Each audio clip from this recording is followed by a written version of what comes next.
Dartmoor Prison, isolated from the outside world by walls of granite.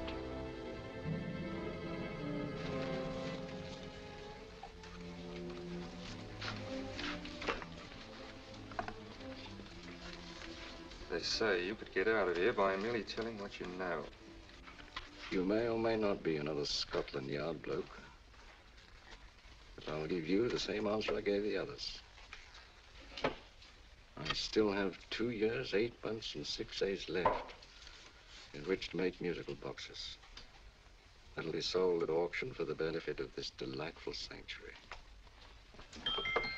And I intend to sell them.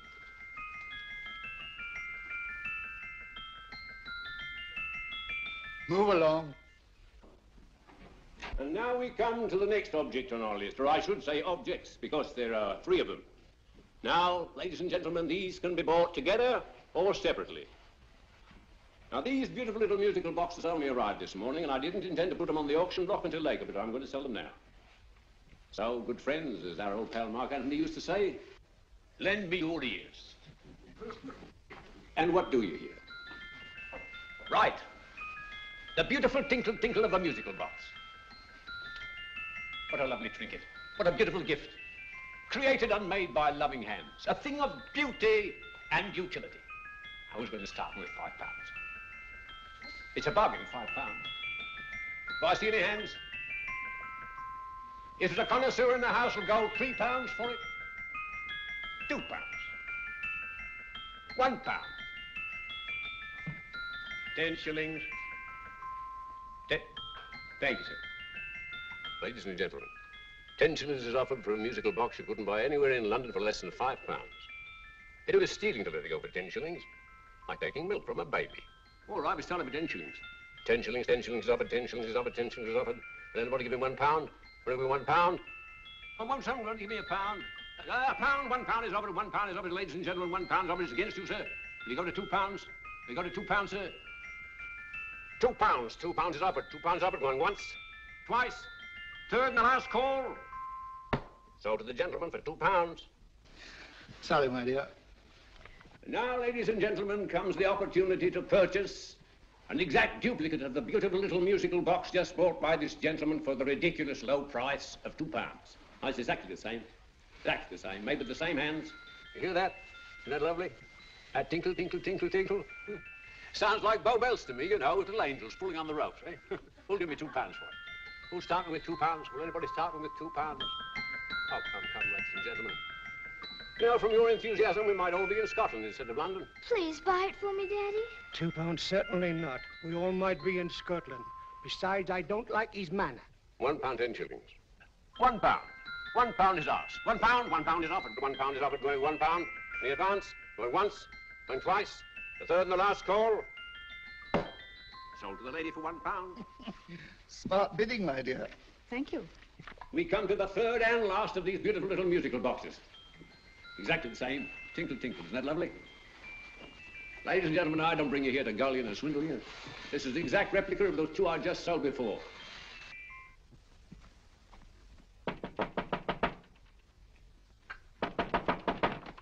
We're closed. But this is extremely important. Come in, sir, come in. I'm sorry to disturb you, but I was unfortunately delayed from arriving in time to bid on certain articles which I was rather anxious to obtain. Oh, perhaps they weren't sold, sir. We are carrying several things over.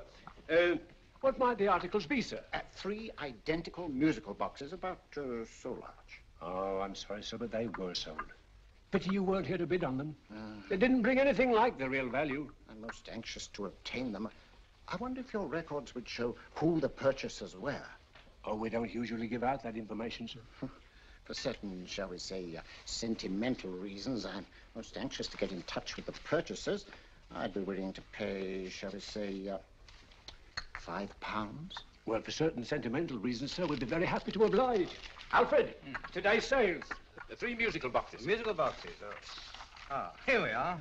The first purchased for £2 from Mr. Julian Emery, 52 Portman Square. Write this address down, Alfred. Yes, sir. Second didn't leave any name. Oh, how unfortunate. I think she's a dealer. You see, they don't like us to know where the things are going. On account of the profits. You say the second purchaser was a woman. Can you give me a description of her? Oh, she was a young woman, fairly tall, slender, had a light complexion and dark hair, and she was wearing a grey suit, don't you remember? That's right. She probably runs a gift shop. She paid £1. You say she comes here fairly frequently? No, I didn't say so. But she does, sir. Like as not, she'll come in on Thursday. We have sales on Mondays and Thursdays. Oh. And the third box? The third? Oh, Mr. William Kilgore, 143B Hampton Way. For 10 shillings. Quite a drop from £2. Mr. Kilgore was a Scotchman. Oh. Thank you. You've been most helpful. Oh, thank you, sir. And any time you're passing, dropping, we always have lovely things for sale. How can't you? Thank you. I'll be back Thursday.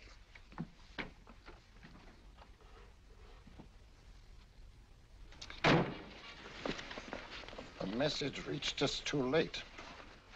Musical boxes are being sold. Well, let's get out of here.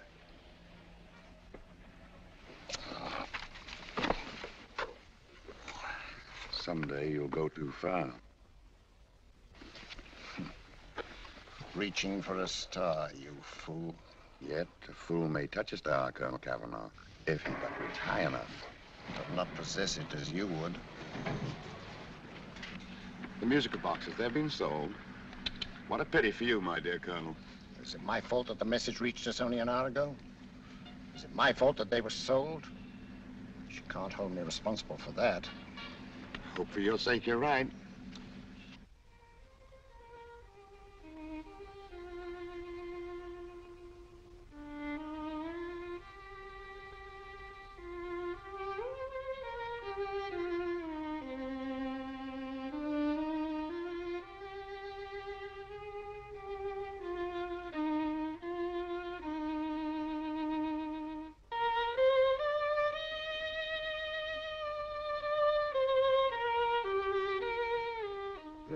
Upon you tonight at 7:45, a gentleman who desires to consult you upon a matter of the very deepest moment. Remember that letter, Holmes? It was written over 2 years ago. An interesting case, devilishly interesting. Irene Adler. What a striking-looking woman from the brief glance I had of her. Seems only yesterday. What charm. What poise, and what a mind. Sharp enough and brilliant enough to outwit the great Sherlock Holmes himself. I take it the new issue of the Strand magazine is out, containing another of your slightly lurid tales. Indeed. What do you call this one? I call it A Scandal in Bohemia. Not a bad title, eh? If you must record my exploits, I do wish you'd put less emphasis on the melodramatic and more on the intellectual issues involved. More on the what do you mean by that? Well, I do hope you've given the woman a soul. She had one, you know. By the woman, I suppose you mean Irene Adler. Yes.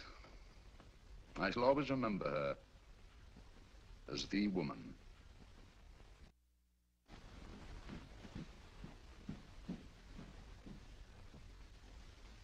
Come in. I think. That's him, old boy. How are you? How are you, old boy? I haven't seen you for years. I want you to meet my old friend Sherlock Holmes. Holmes, this is Stinky. In other words, Julian Emery. How do you do, Mr. Emery? Watson has often spoken of you. Oh, has he? Yes, we were at school together. It's more years ago than I care to remember, but you didn't come in here just to remind me of that. No, I just happened to be in the neighborhood and saw your lights burning, so I took the liberty of looking you up. Still writing your mystery stuff? Yes, there's a new one out this week. Good, I never miss them. Oh, good, thanks. I say that bandage makes you look very interesting. Still poking your nose into other people's business as usual? Who hit you? I haven't the foggiest notion. Somebody knocked me on the head in my own living room, and then proceeded to commit the most idiotic burglary you ever heard of. Fellow must have been balmy as a coot. Balmy? Why? Come sit down, old boy. Hey. You like a cup of tea? Huh? Oh, all right. I'll go and tell Mrs. Hudson about it. Why do you say the robbery was idiotic, Mr. Emery? Oh, simply from the fact that with about £5,000 worth of musical boxes in my living room, the thief, who I caught in the act, made off with one that isn't even worth £5. I gather you're a collector of musical boxes. Yes, I am indeed. Some of them are very beautiful, but not the one that was stolen. The thief evidently grabbed the first thing that came to his hand when he heard me coming into the room. Still, it's rather odd, isn't it, that having disposed of you, he didn't pick up something more valuable. Was there anything unusual about the stolen box? No, nothing at all. No, I picked it up in the south of France, several years ago.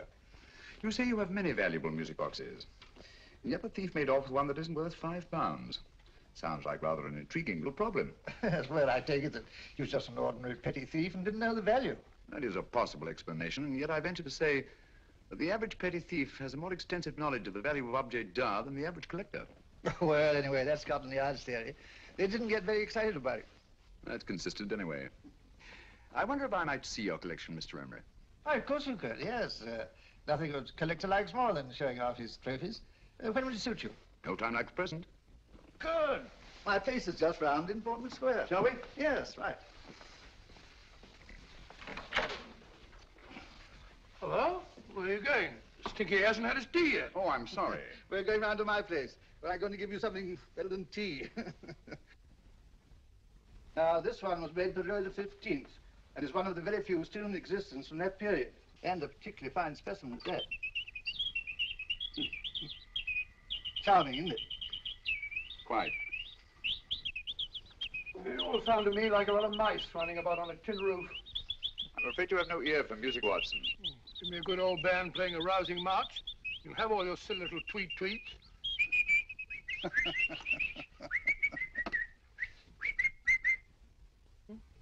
Another room.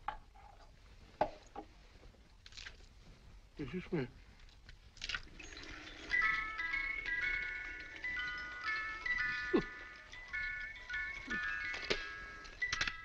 Stupid thing. Singing rabbit. What would you say offhand is the value of a box like that, Mr. Emery? Well, it's hard to say offhand, but I think we'll bring about £500 or £600 today. It's the gem of my collection. A thief who steals an oddity like a musical box passes up one worth £500 for one of almost no value at all. Odd. Very odd. What was the stolen box like, Mr. Emery? Oh, just a plain wooden box about so big. As a matter of fact, I have one over here almost exactly like it. I picked this up yesterday at an auction room in Knightsbridge. Paid only £2 for it. Of course, I wouldn't in the ordinary way add one like this to my collection, but the tune intrigued me. I'd never heard it before.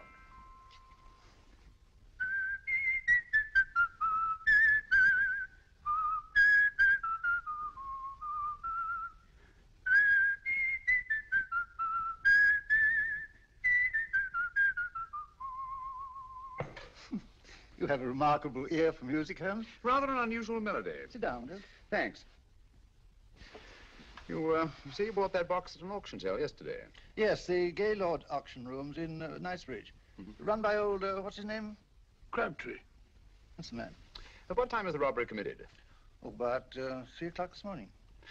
You know, Mr. Emery, that box and the robbery might well be cause and effect, especially since you say that the stolen box outwardly resembles this one a great deal. And Scotland Yard were not particularly interested, eh? Oh, yes, but I wouldn't blame him for that.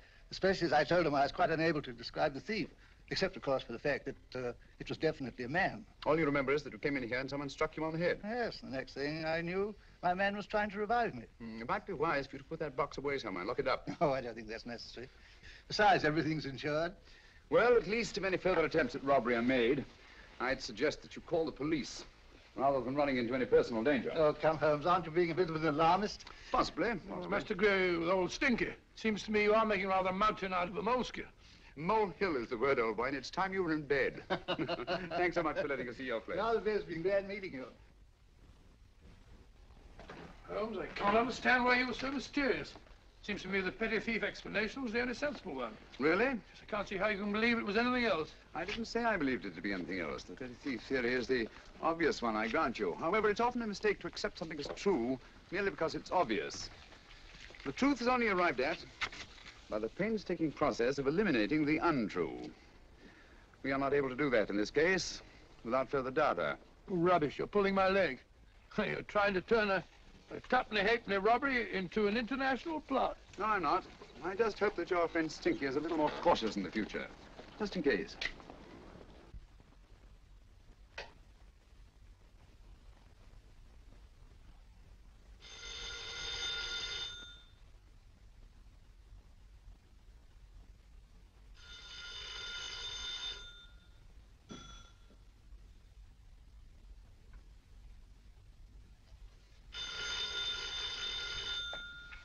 Yeah? Yeah? Julian Emery here. Who? Why, of course I remember you, Mrs. Courtney. Yes, you're the one bright spot at that appallingly dull affair of Lady Sanford's. Huh? Of course it isn't too late to come round. Yes, I shall be delighted to give you a drink. I tell you what, come straight up and I'll leave the door unlatched. Right, well, 15 minutes? Good. I shall be counting each moment. No, I mean that, really. Right, goodbye.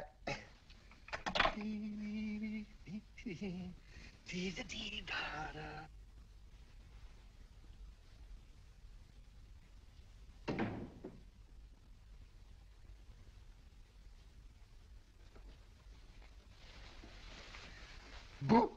Oh, you startled me. Did I? Yes. Must be the pixie in me.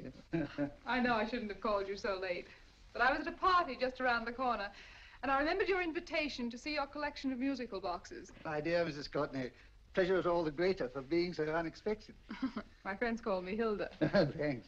Mine called me Stinky. Stinky, how quaint. Oh, what a perfectly wonderful collection of musical boxes. You know, when you told me you had a collection, I had no idea it was so attractive. Yes. They appeal to the ear as well as to the eye. Oh, what a plain little one. Why, it looks just like a country cousin amid all this grandeur. No. You mustn't underestimate the country cousin.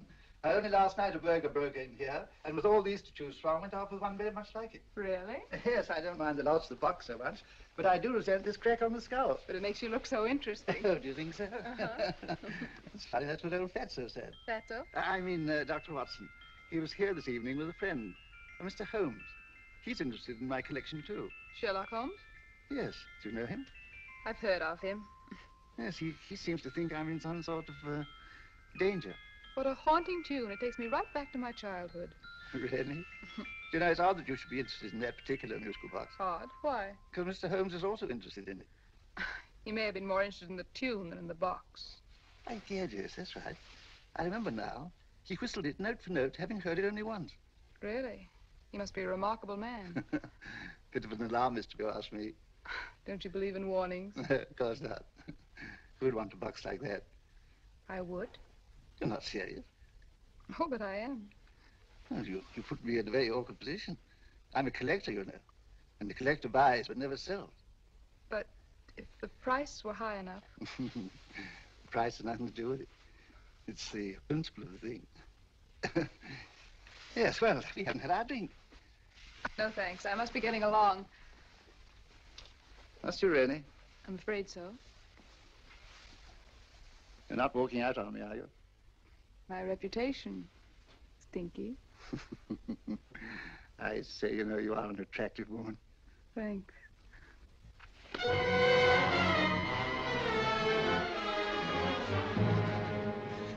You fool.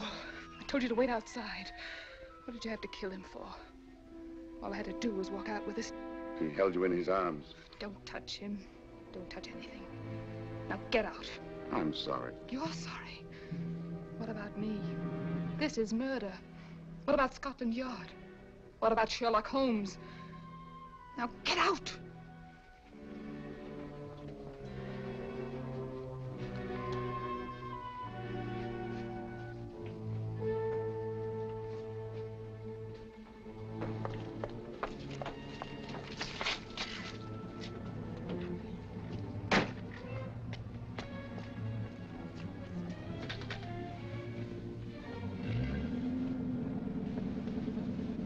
Did you get it? Good. Did you have any trouble with him? Just a matter of murder. Ah, Mr. Holmes. Hopkins. Thanks for coming so promptly.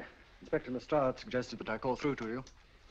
Mr. Emery was the client of Mr. Holmes, Inspector. Indeed. You didn't mention that when I telephoned you, Mr. Holmes. Well, not exactly a client, Inspector. Sergeant Thompson? He was killed between the hours of 11 and 2 o'clock this morning, Mr. Holmes. Must have been someone he knew, someone of whom he had no suspicion. Poor old Stinky. It's all my fault. I should have prevented this. Well, there's no time to start talking about that now, Doctor.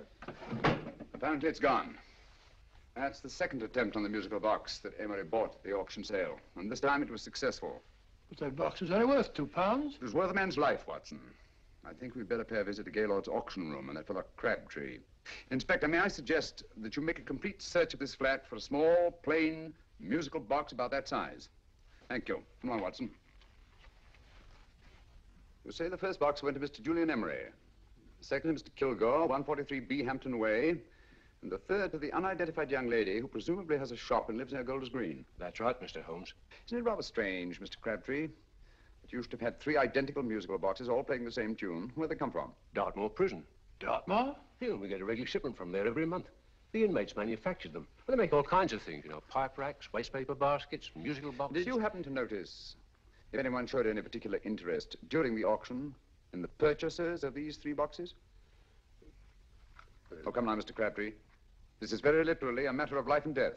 Well, since you put it that way, Mr. Holmes, there was a gentleman came in here about an hour after closing time, and he was in an awful state, he was. He gave me £5 to tell him where the boxes had gone to. He said they had a sentimental value for him, sir. Oh, expensive sentiment. Can you describe him? Well, he was tall, distinguished looking, and he had grey hair and a moustache. Oh, he was quite a gentleman, sir. Now, what was his reaction when you were unable to supply him with the address of the young lady who owned the shop? I told him the young lady usually come back on Thursday. He said he'd come back on Thursday. Now, that's tomorrow. Thank you, Mr. Crabtree. You've been very helpful. Thank you. Come on, Watson. Where are we going now, Holmes? To the home of Mr. Kilgore, the man who bought the 3rd box.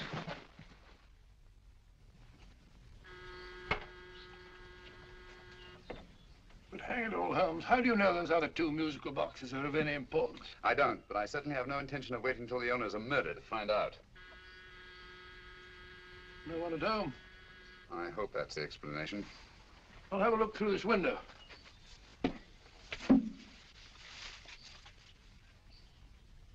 Doesn't seem to be anyone there. The whole place seems deserted as far as I can see. Yes. Mr. and Mrs. Kilgore at home? No. When do you expect them? Oh, in an hour or so. There's no use you're hanging about. They don't buy nothing from peddlers. Peddlers? My good woman, this is Mr. Sherlock Holmes. Sherlock Holmes? Oh, go on. Do you mind if we come in and wait? Our business is rather urgent. Well, I've got to go out and do my shopping. And I don't know as Mrs. Kilgore like any strangers nosing about. Quite all right, I assure you. Well, I've got to be off. It's a wait in the parlour. And no smoking either. Mrs. Kilgore says it smells up the house. Funny old girl, Holmes.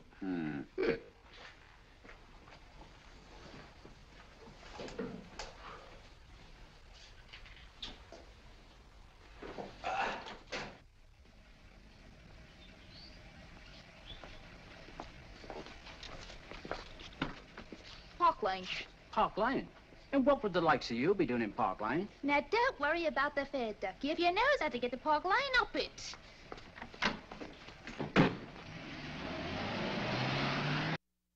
You know, Holmes, I've been thinking. There must have been something hidden in that box of old stinkers. Stolen jewelry, possibly. What's up, Holmes? Listen. What's just the steam in the water pipes?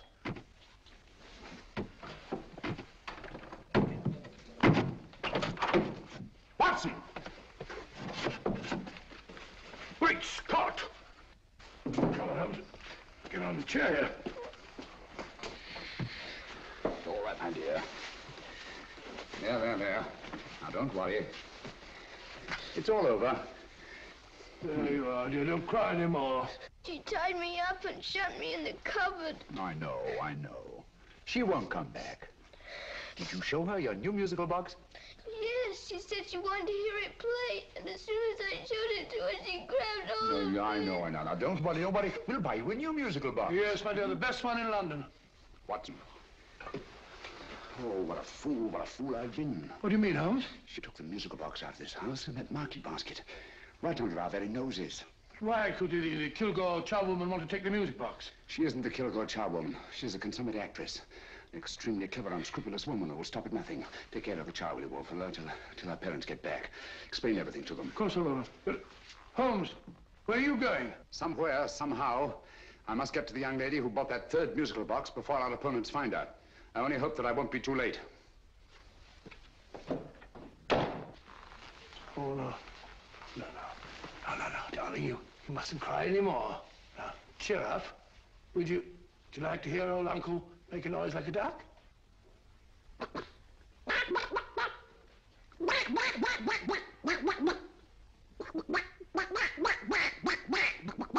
Oh, sorry.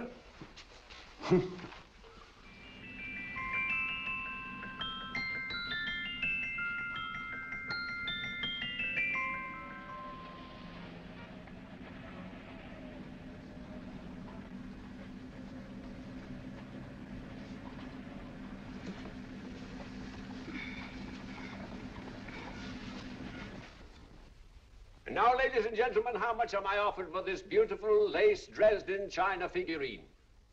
A lady of the French court. Now, this is the genuine article. What a beautiful ornament for your mantelpiece. Or you could use it as a centerpiece on the dining room table. Now, will somebody start me for £10? Will somebody start me for £10? £8? £7? All right, £5 is offered, £5 is offered, £5 is offered, £5, 10, £5, 15, £5, 15. £6 is offered, £6, going once, going twice. The third and the last call will be all done. Sold to the lady from Twickenham for £6. Next, we have a real museum piece, ladies and gentlemen. A fine 19th century doll. The costume an exact replica of the holiday clothes worn by the Hungarian peasant women. Now, ladies and gentlemen, an article like this will cost you from £15 to £20 in a West End shop. I'm not going to ask you anything like that. Who'll give me £2 for it? £2. Anybody offer me £2? £2 for the Hungarian? £2? £1. What? Anybody give me £1? Anybody offer me £1 for the doll? £1 is offered, ladies and gentlemen. £1 is offered. Now, I'm not going to waste your valuable time or mine in trying to get one half of what this beautiful doll is worth. If the young lady can steal it for £1, that's her good fortune. So it's going once, it's going twice, the third and last call. Any more? Sold to the young lady for £1. And now, ladies and gentlemen, may I draw your attention to something which may be a great surprise to you, worthy of any collection. The only other one like it is in the British Museum. It's a Ming vase of the 7th dynasty. This vase lay in a large collection somewhere outside Rome for over 2 centuries, I understand. It was discovered there by the noted antiquarian, Sir Andrew Coppleston. Now, some of you may remember Sir Andrew Coppleston. Besides being a noted traveller and antiquarian, he's also a gentleman rider. A girl with a parcel in her hands, that's her. Are you sure that's the girl? Well, she fits perfectly the auctioneer's description. Follow her, Hamid.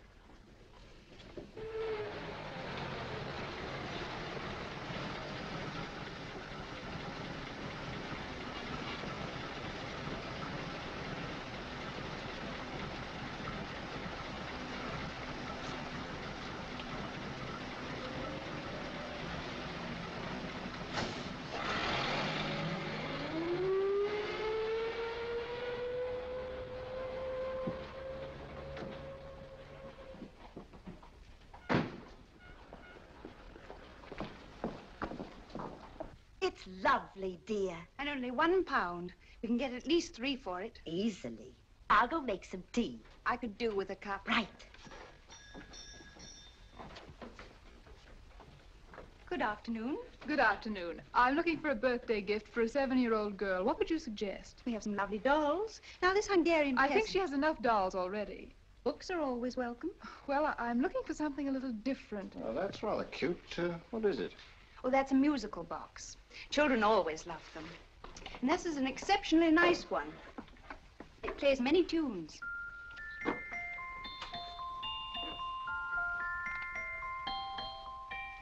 Have you any others? Yes. If you'll just step this way. I have only 2 left.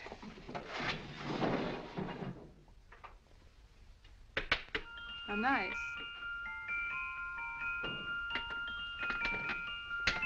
Are you sure this is all you have? I'm sorry. They're rather hard to find, you know. That's our entire allotment. I did have one other, but I sold it earlier this afternoon. But it was only a plain wooden one. It wouldn't have been a very nice gift for a child. Really? Do you happen to know who the purchaser was? Why, yes. He left his card, just in case anyone should inquire for him.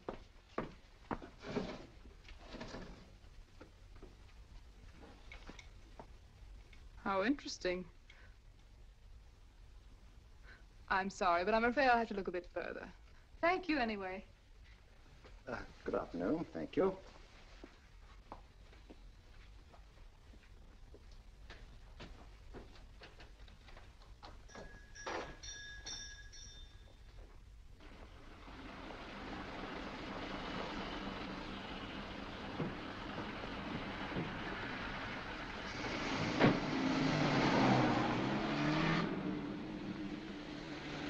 Heavy! All of that cab. Here, now, what? Scotland Yard. Hop in.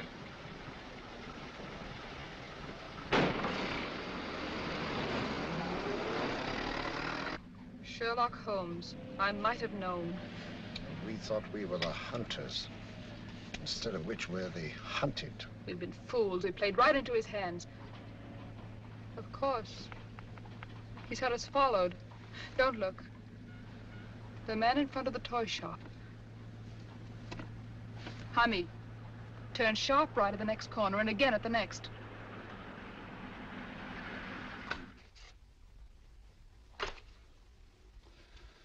No photograph of her, Commissioner, as I expected. She's not a known criminal. But how do you expect to know if you do find her? After all, she was disguised as a charwoman. Don't worry, old fellow. If I ever see her again, I'll recognize her. Well, it won't be long till we know who they are and from where they operate. Who's covering them? Sergeant Thompson's following them, sir. They won't get away from him. He's a good man. We could have arrested them at Clifford's toy shop if we had any proof. But we know that they killed Emery.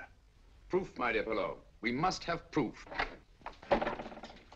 We have x-rayed it, sir. There's nothing whatever concealed in the box. We'll have a look at the plates.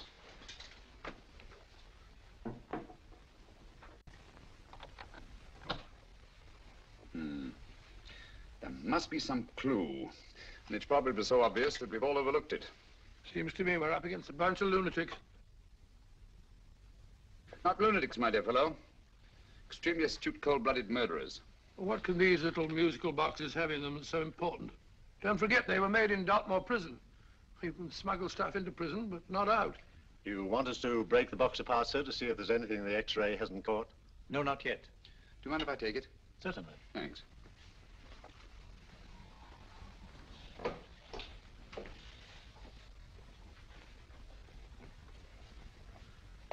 The governor of Dartmoor Prison informed us, sir, in answer to Mr. Holmes' question, that all three musical boxes were made by the same convict, John Davidson, serving a 7-year term, sir. Davidson? The Bank of England plates. That'll be all. Yes, sir. Now we're getting somewhere. Wait a minute. How did you know about the plates, Mr. Holmes?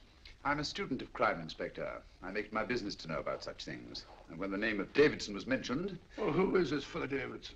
As long as Mr. Holmes seems to know all about it already, I suppose there's no harm in telling you.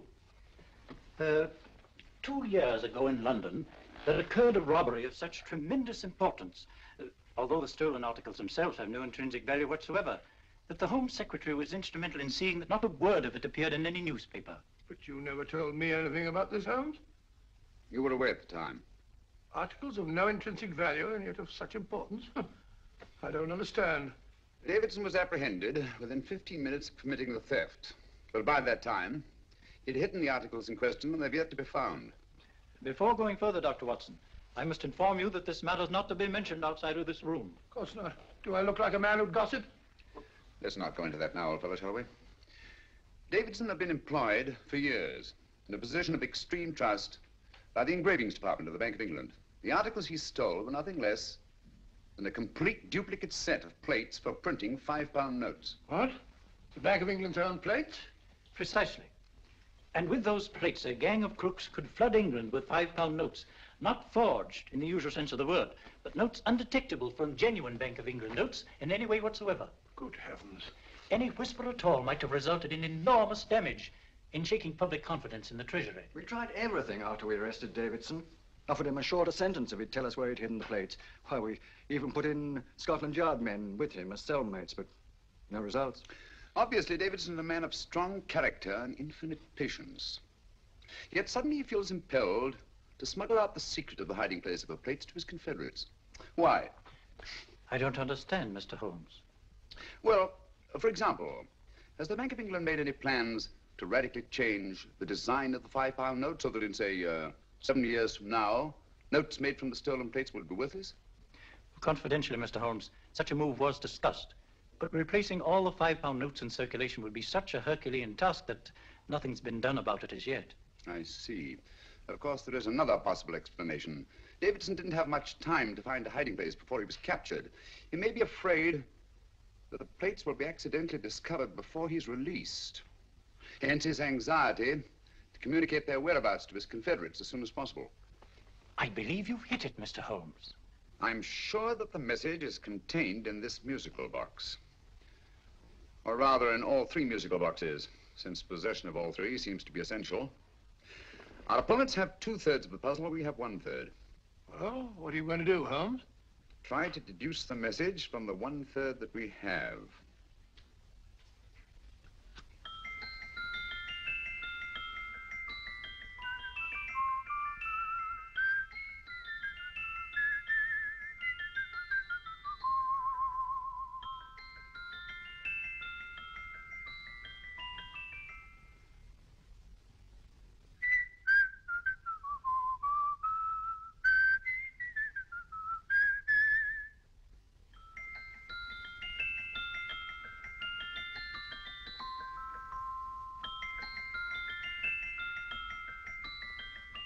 It's the same tune as the one played by Emery's musical box.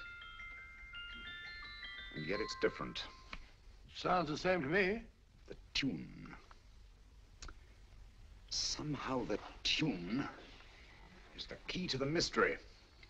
It must be the tune. Otherwise, why use 3 musical boxes to convey the message? Why not collar boxes or shoe boxes? Yes? Oh. It's for you, Inspector. Oh, thank you, sir. Inspector Hopkins speaking. What? Where? Golders Green Station reports they've just found Sergeant Thompson's body. From the tire marks on his clothes, he was apparently run over by a taxi. What an unfortunate accident. Not an accident, my dear fellow. I'm afraid it's murder. Oh, you never know just who you're going to meet when you're walking down a busy London street. Mrs. Hawkins, Mrs. Brown, any subject of the crowd. Oh, you never know just who you're going to meet. So you better hold your topper in your hand, just in case you meet a lady on the Strand. Girls will think you're kind of sweet, and your day will be complete. Oh, you never know just who you're going to meet. Now, a gentleman is judged by his appearance.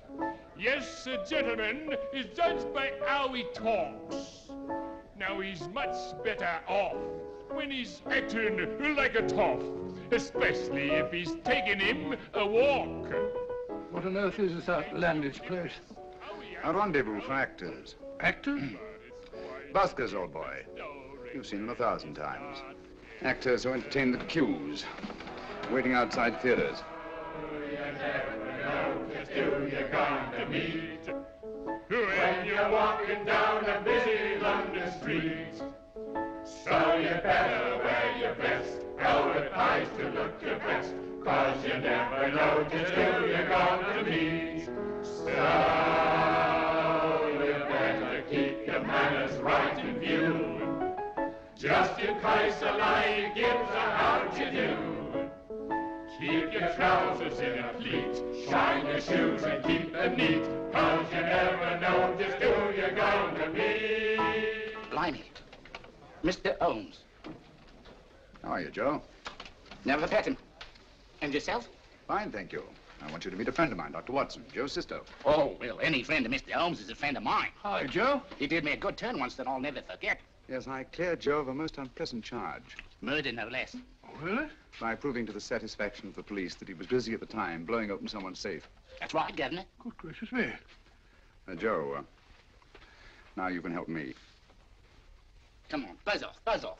Come on, up it, up it. Can't a gentleman have some peace and quiet around here? And you too. There you are, Mr. Holmes. Now we can have some peace and quiet around here. Thank you, Joe. There's £5 in this for you. Well, I wouldn't want to take it on myself, sir, but I'd get somebody to do it for you for half of that. You don't know what the job is yet. For £5? Murder, ain't it? What? No, Joe, not murder, just music. I want you to identify a song for me. Oh, there ain't a song that's been written that I don't know. That's why I came to you. Now, of course, the violin is more my instrument, but, oh, well, here we go. Now, listen to this, Joe.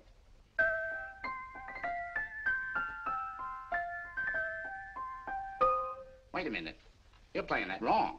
That should be E natural, not E flat. You know the song? Oh, yes. It's an old Australian song called, The Swag Man.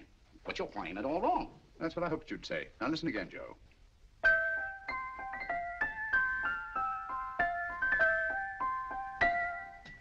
That's the same tune, all right, but you're making different mistakes than you did the first time.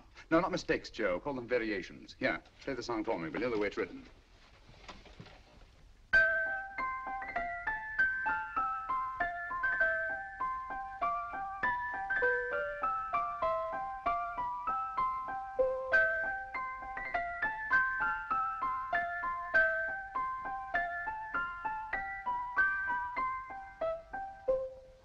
There you are.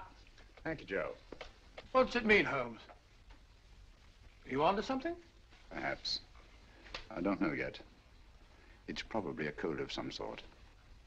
Joe,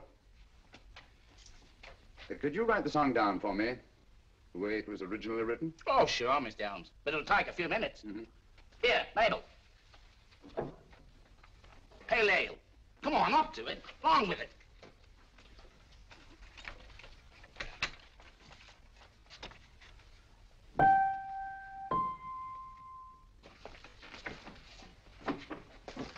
Well, obviously it isn't the lyrics. No combination of those words made any sense at all. The variations in the way Emery's musical box played the tune are different from the variations in the one we have. You sure? Quite.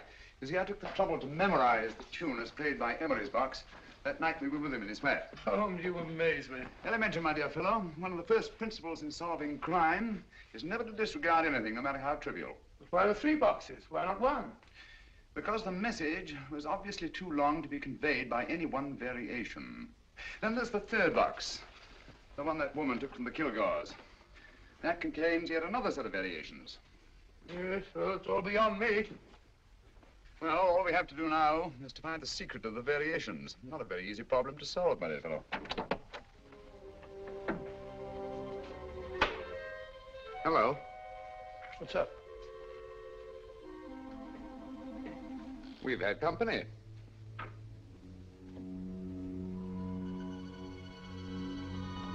say, this is outrageous. Ask Mrs. Hudson to come in here, will you? Right.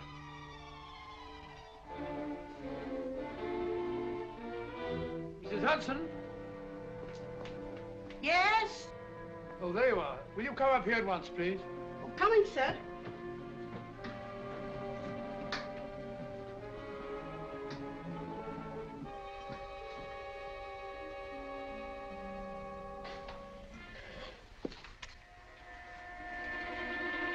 Mercy me, Mr. Holmes.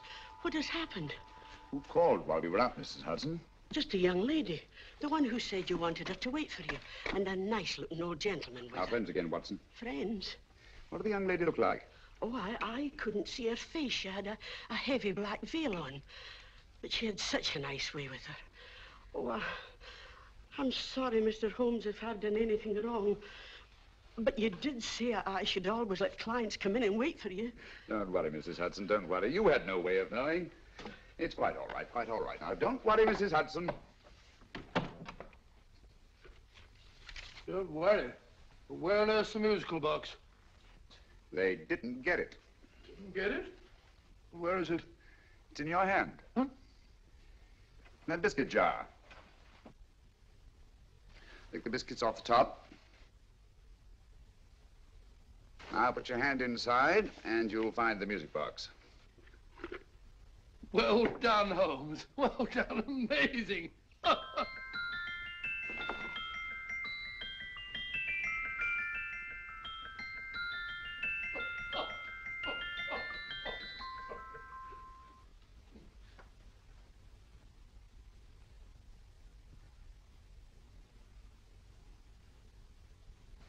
Whew, nice fresh smell. Like a pub after closing time.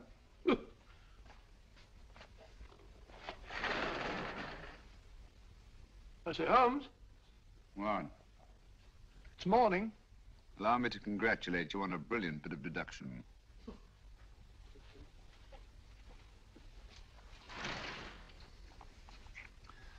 It's not a transposition, not a polygraph transposition, not a trigraph, nor any known form of decoding. How about the Morse code? Have you tried that? Yes, at about 3 o'clock this morning. I'm sorry, old man. I was only trying to help.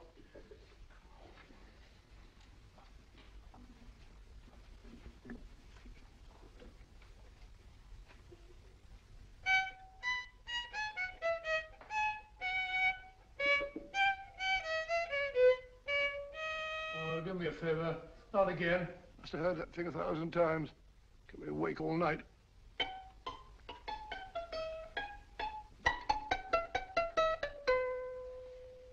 Not a very distinguished composition, I grant you. You know perfectly well I don't know one tune from the other. When I was a kid, my people tried to have me taught the piano. I've always felt sorry for that old teacher of mine. The poor old girl finally reached the point of numbering the keys for me. 1, 2, 3, 4. Even then, I never progressed beyond... Numbering the keys, Watson. The 19th key of the keyboard is the 19th letter of the alphabet.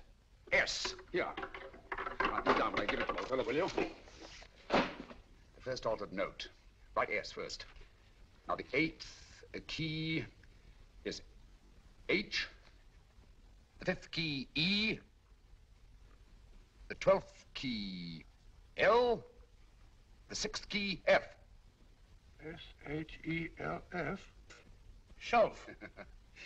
Your piano lessons were not in vain, old fellow. You've solved it. Thank you. Oh, thanks, old bean. Hold it. We now have 2/3 of the message. Behind books, 3rd shelf, secretary, Dr. S.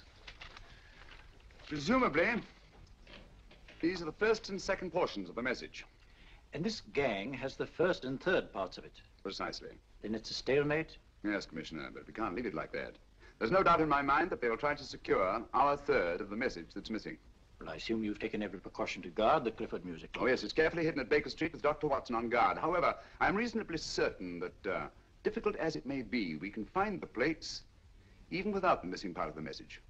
Behind books, 3rd shelf, secretary, Dr. S. Well, outside of the fact that Davidson hid the Bank of England plates somewhere in London, Mr. Holmes, I don't see that we've progressed at all. Allow me to point out to you, sir, the key words, Dr. S. It looks as if the plates were hidden in the house of the doctor. Whether S stands for his first or last initial remains to be determined by a process of elimination. Well, there must be 10,000 doctors in London with S for a first or last initial. Precisely. And every one of them will have to be questioned in person. That's why I say this is a task for Scotland Yard. It's a task, all right. But Scotland Yard has searched worse haystacks and found a needle. Well, for the time being, I'll leave the matter in your hands, gentlemen. We'll call you if and when we get a lead on our mysterious Dr. S. Thank you. In the meantime, I intend to follow up a little clue concerning a cigarette.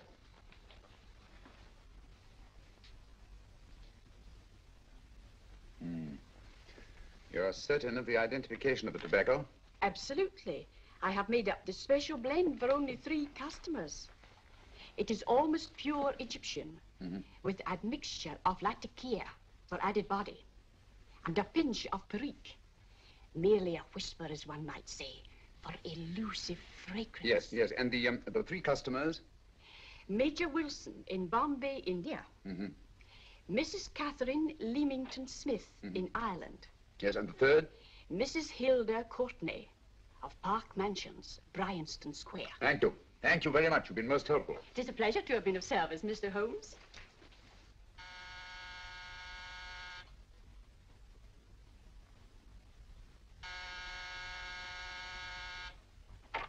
Yes? Mrs. Courtney? Yes. My name is Sherlock Holmes. Do come in. Thank you. I've heard of you, of course, Mr. Holmes. I believe we have a mutual friend in Sir Edward Brookdale. He's spoken to me of you quite often. Indeed.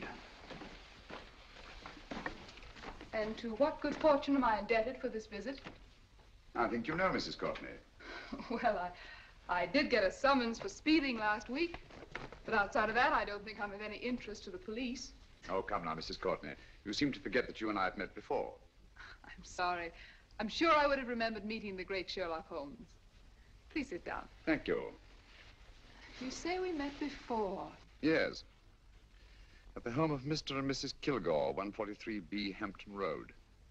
Kilgore? I don't think I know anyone of that name. Well, I didn't say you knew them. As a matter of fact, you called on them when they were out. I don't understand, Mr. Holmes.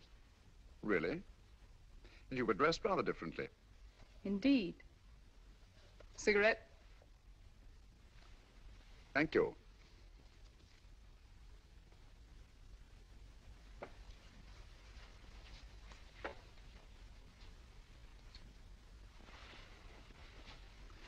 Thank you. You know, Mrs. Courtney, people generally forget, in assuming a disguise, that the shape of the ear is an almost infallible means of recognition and identification to the trained eye. Evidently, you've mistaken me for someone else. Oh, no, not at all. Though naturally, I expected your denial. But when you paid your visit to my rooms at Baker Street, you carelessly left behind another identification. They're identical, aren't they? Yes, I must admit they are. You see, Mr. Holmes, to catch one as clever as you, I had to use a very special lure. I knew you'd be unable to resist the bait of my cigarette, having read with great interest your monograph on the ashes of 140 different varieties of tobacco. I should advise you not to move, Mr. Holmes. I must congratulate you on your ingenuity, Mrs. Courtney. It was indeed a brilliantly designed trap. Thank you, Mr. Holmes. Praise from a master is indeed gratifying. I shall always cherish the memory of your flattering words. Memory? Precisely. I'm afraid these gentlemen have a most regrettable task to perform. Unless, of course, you care to turn over the missing musical box with your pledge to take no action against us in the future. I'm afraid that will be impossible. I thought that would be your answer. Hamid! Careful! Careful. There's no need to be unnecessarily rough with our distinguished guest. You realize, Mr. Holmes, that your demise will not take place here at the corpus delicti, you know? Well, naturally. Shall we go? It's so fearfully awkward having a dead body lying about. Don't you agree, Mr. Holmes? Another dead body shouldn't weigh too heavily on your conscience, Mrs. Courtney.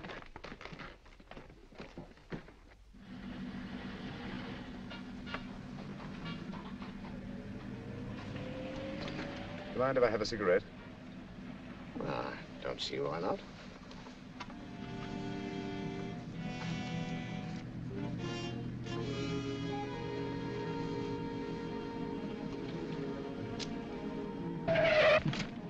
Be careful, Hamid. It's the brakes, they bind. Thank you, Colonel Kavanagh. It's very considerate of you.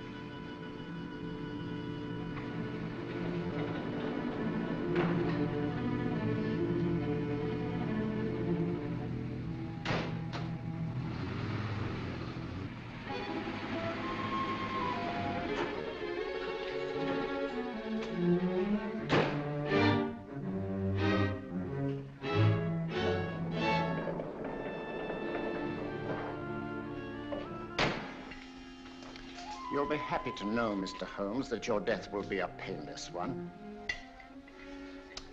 Hamid, attach this to the motor of the taxi. That little attachment, my dear Mr. Holmes, contains the deadly fluid known as monosulfide. The Germans use it with gratifying results in removing their undesirables. Start the motor.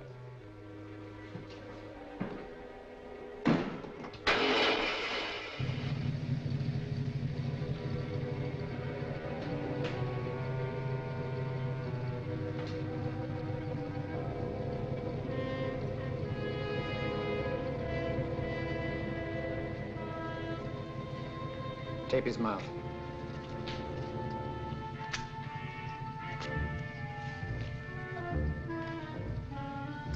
Now, Up with him, Hamid.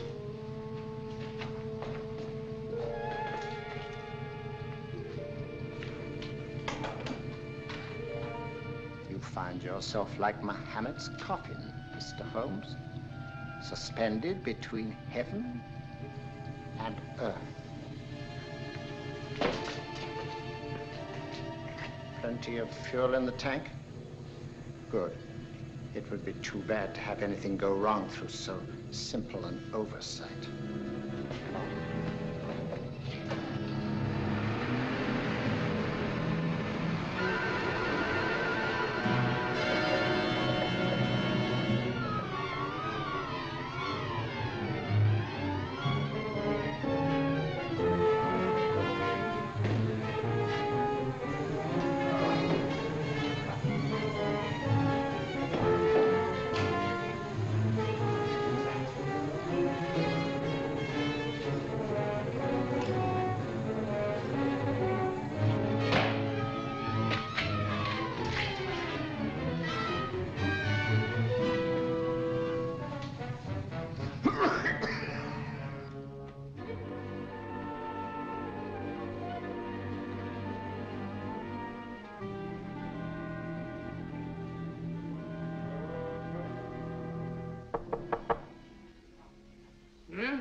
Good afternoon. Mr. Sherlock Holmes? No, I'm Dr. Watson.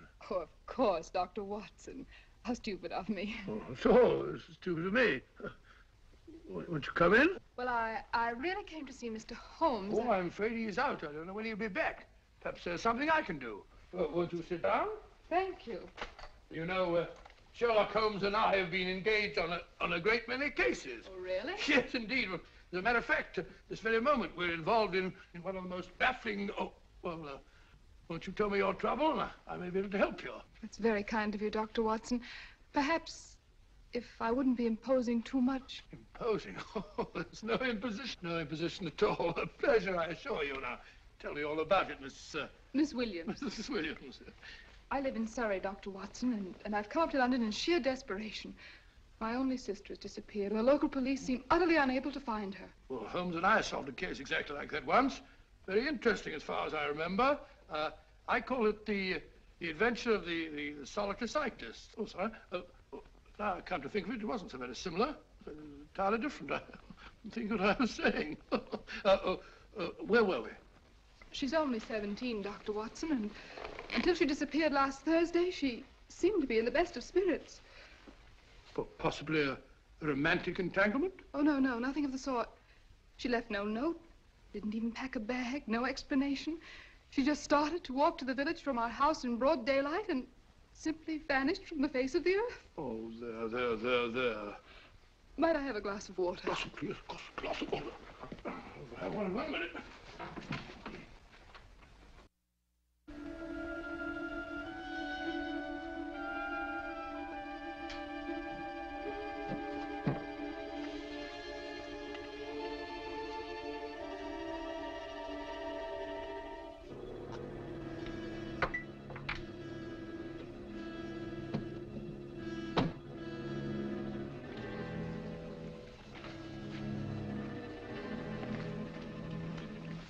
There you are, my dear. Thank you, Dr. Watson. No, you're not to cry anymore. You must pull yourself together. Oh, I feel much better already knowing that you're going to help me. Oh, Dr. Watson, look! Good heavens! Oh. Get through the fire brigade, quickly! Haven't you a fire extinguisher? By Jove, we have in the kitchen.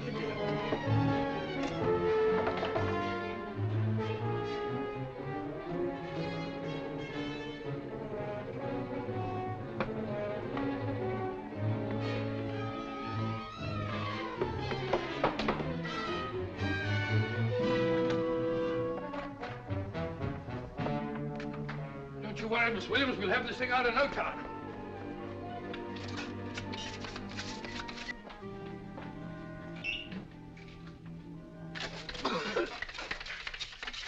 Ah, that's got it. Get some air. Well, you see, there was no need for the fire brigade after all. I hope you weren't too frightened, Miss Williams. Oh, gone. What's the trouble with them? They always lose their heads in an emergency. Well,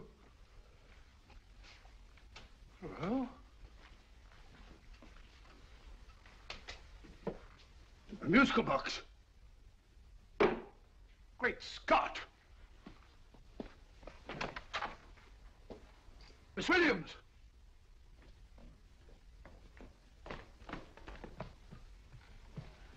Well? Good. And Holmes? By now, Mr. Holmes has no doubt exchanged his violin for a harp. Always assuming that heaven is his destination.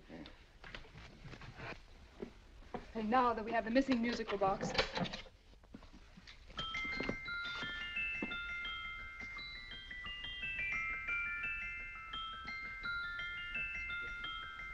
Nineteenth note. 19th letter. Yes. He hasn't been there, you say? Holmes, where on earth have you been? I've been trying to get you at the club, at Scotland Yard, all over London. You were looking for me in the wrong places. Holmes, terrible things happened.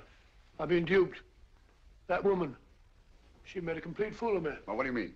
Well, she came here, let off a smoke bomb. I thought the whole place was on fire, and my first thought was to save the musical box. No need to say any more. She has the box. Yes. Don't blame yourself too much, old fellow. She's an extremely clever antagonist. Smoke bomb, you said?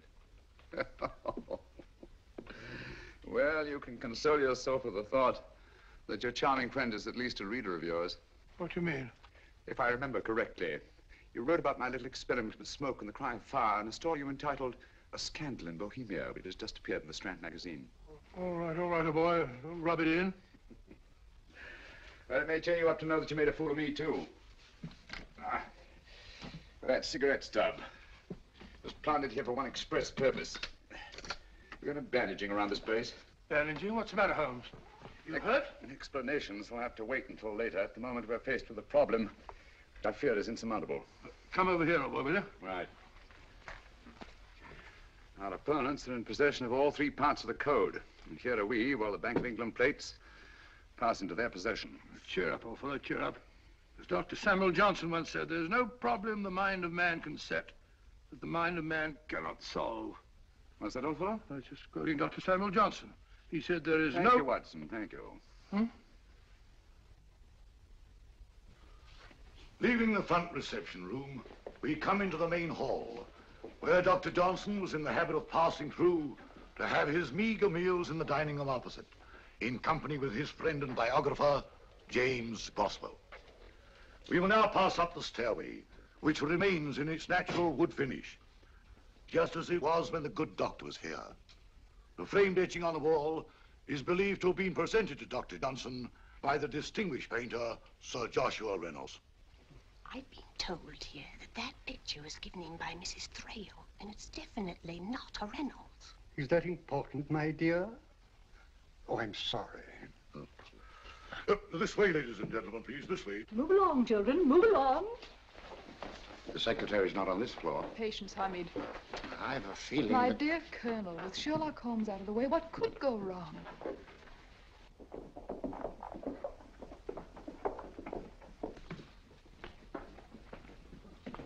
And here we have the Garrett Library, in which Dr. Johnson wrote his famous dictionary, and in which you will see also many of the great man's books and other items of interest.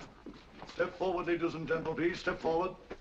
Standing in the corner is the secretary, which contains many of the original works by the literary genius. On this table, Dr. Johnson's cat, Hodge, used to sleep while his master worked. A strange thing about this cat, ladies and gentlemen, was its love of oysters.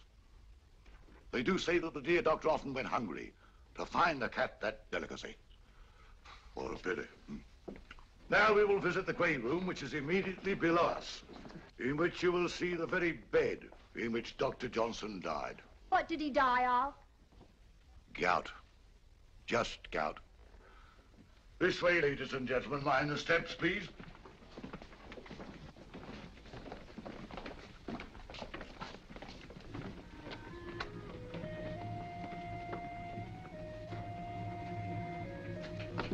Your keys.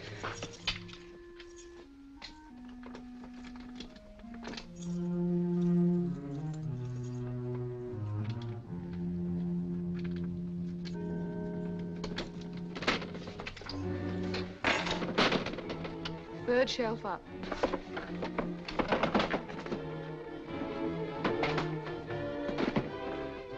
The knife.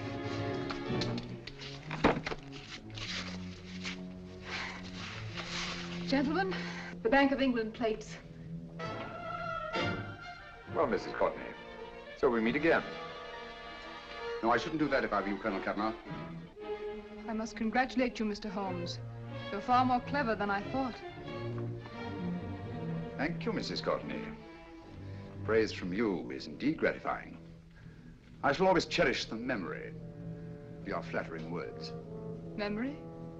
Oh, thank you. And now I have a most regrettable task to perform.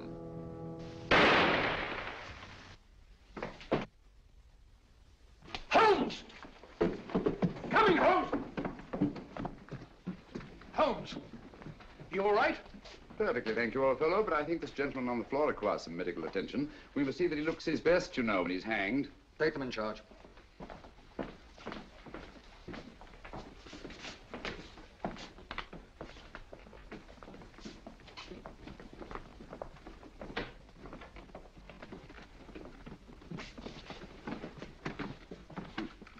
A brilliant antagonist.